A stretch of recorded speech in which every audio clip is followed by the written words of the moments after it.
El Velociraptor es el dinosaurio más peligroso y con base protagonista en toda la línea cinematográfica de Jurassic Park.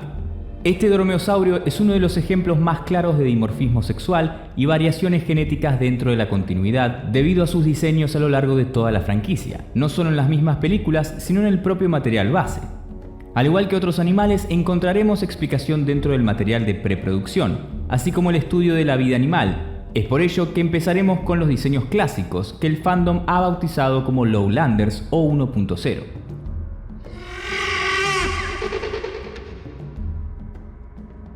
Para empezar, hablemos de la concepción del Velociraptor dentro de la preproducción de Jurassic Park.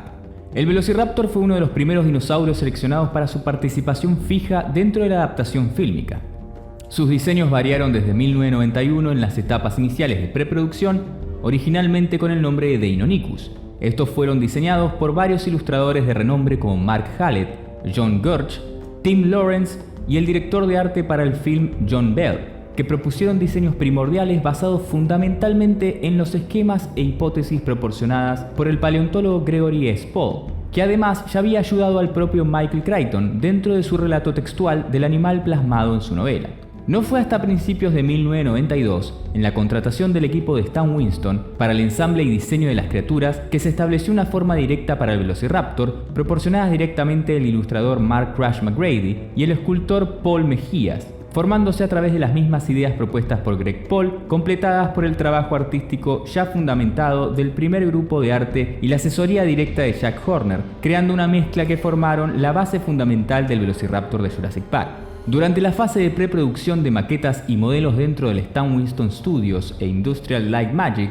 ya con un modelo establecido del animal, se propusieron varios estilos estéticos para el dinosaurio. Uno de ellos, que se utilizó incluso para las conversaciones de producción, fue un raptor de tonos blancos y motas oscuras con el patrón final, colores desechados que en 10 años Stan Winston los volvería a aplicar para la tercera entrega. Al igual que la mayoría de los dinosaurios de Jurassic Park, fue concebido como macho para que al final solo fuera cambiado a hembra en etapas finales de preproducción. Y aunque difiere su morfología del Velociraptor real, su forma está fundamentada en la teoría de reagrupación de género propuesta por Greg Paul a finales de los 80s, de la cual se argumenta que Deinonychus, Dromaeosaurus y otras especies son sinónimos de Velociraptor de Mongolia. A partir de estas especulaciones tempranas de taxonomía, Crichton las aplica como reales a su novela y Spielberg las fundamenta visualmente en las películas, creando así la imagen ya conocida y errónea del Velociraptor de Jurassic Park. Asimismo, pasó por una transición compleja de grupos de hipótesis e ideas creativas que cada vez fueron desechadas tanto por la asesoría científica como por la asesoría artística, de los cuales fueron protagonistas Jack Horner y Phil Tippett.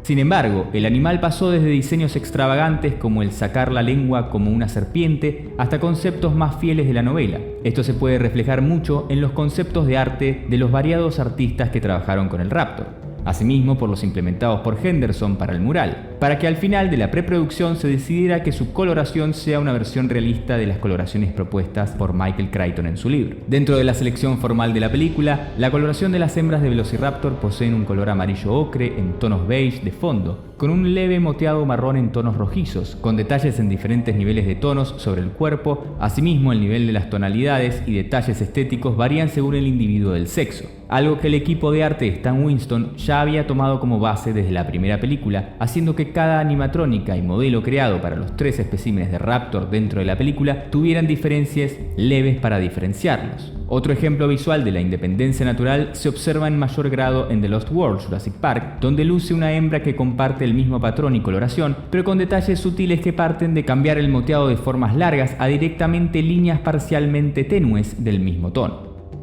Continuando con la segunda entrega, Steven Spielberg reunió de cuenta nueva y a su tradición al equipo de la primera película, y reutilizando y rehaciendo varios elementos que no fueron integrados o bien modificados, el equipo de Stan Winston recicló los diseños originales para los especímenes hembras. Sin embargo, en la nueva edición de machos se propuso hasta bordes finales de preproducción el diseño que tenía en relación con la coloración verde que habían iniciado alguna vez en los momentos iniciales de construcción de la primera película, con leves cambios de adaptación estética. Esta inclusión de patrones verdes una vez estuvieron escritas en varios de los props, como los prototipos de infografías de Roland Emmerich que no son canon, ya que solo es un referente visual de la escena sin peso en el lore, especifica que son de un tono verdoso, al igual que varios promocionales de la película.